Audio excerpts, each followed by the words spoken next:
Laurie, thank you so much for just taking time out of your very busy day to talk with me about your coaching experience. I appreciate that. Of course. So I guess my very first question is like, what in the world prompted you to want to work with me?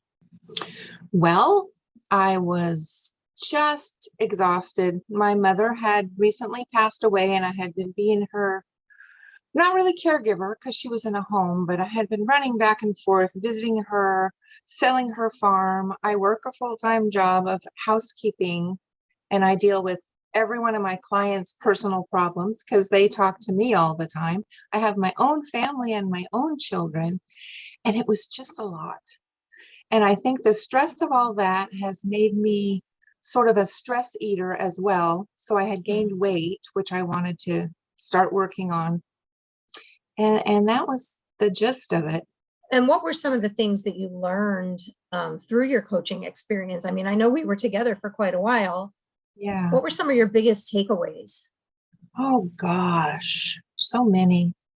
I know one of the things was when I do something and I know that it's something I shouldn't do, to just stop and ask myself, why am I doing this?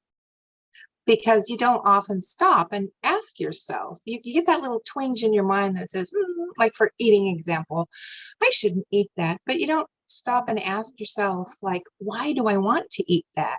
Why am I so tempted right now? And like examine why you're feeling what you're feeling rather than just going blindly into it, doing it, and then feeling bad about it later.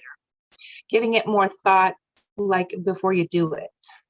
That was a biggie for me. Taking a moment out of my day to just go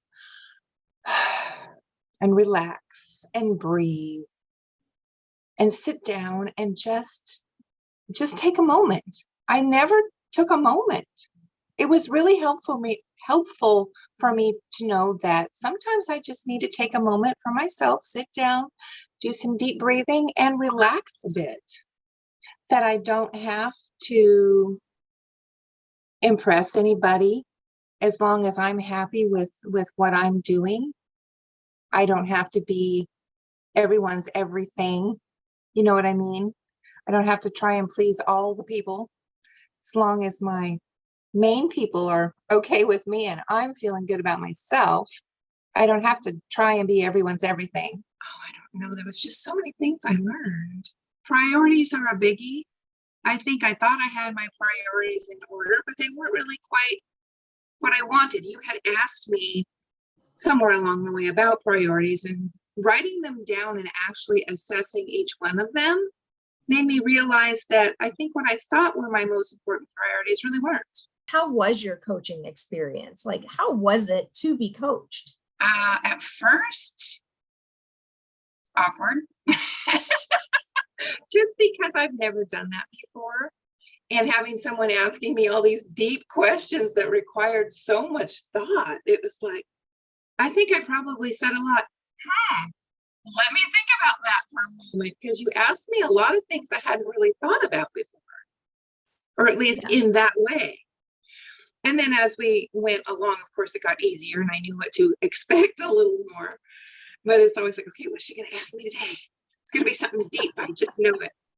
But it was good. I mean, my overall experience was really good. It's just in the beginning, you gave me so many questions that just made me go, I never really thought about that. But isn't that the way that it is when you're learning something new? You know, it's everybody's a beginner at some point. Right. Right. So what has changed for you as a result of your coaching experience? The way I think about things, the way I look at things, my expectations or lack thereof. I think I expected an awful lot of myself at times, and I shouldn't have. You know, I had high expectations, and I give different things more thought than I used to. I don't know if that makes sense. I think differently, and I think about different things in a different way. I would say, you know, I'm bothered by this or that with someone. I think you said, well, why does that bother you? You know, and it made me think about, well, why does it? bothered, but you don't necessarily dissect why you're feeling bothered.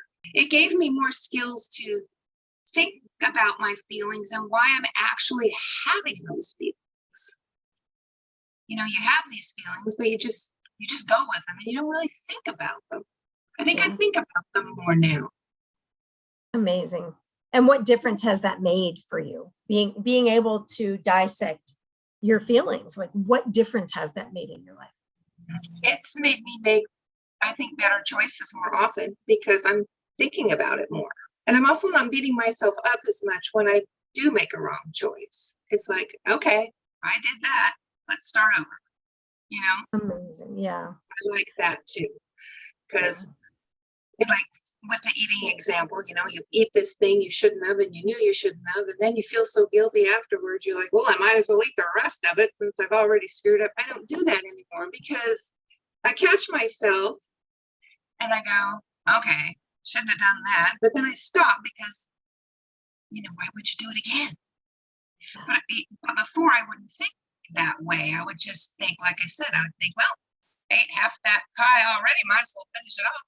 And now I would be more like, oh shoot, I shouldn't have done that. Well, start over, and not beat Yeah. myself up over it. It happens. More thoughtful about myself and my feelings and my wants and my needs, and again, my priorities. Beautiful. Thank you so much, Laurie. Oh, you bet.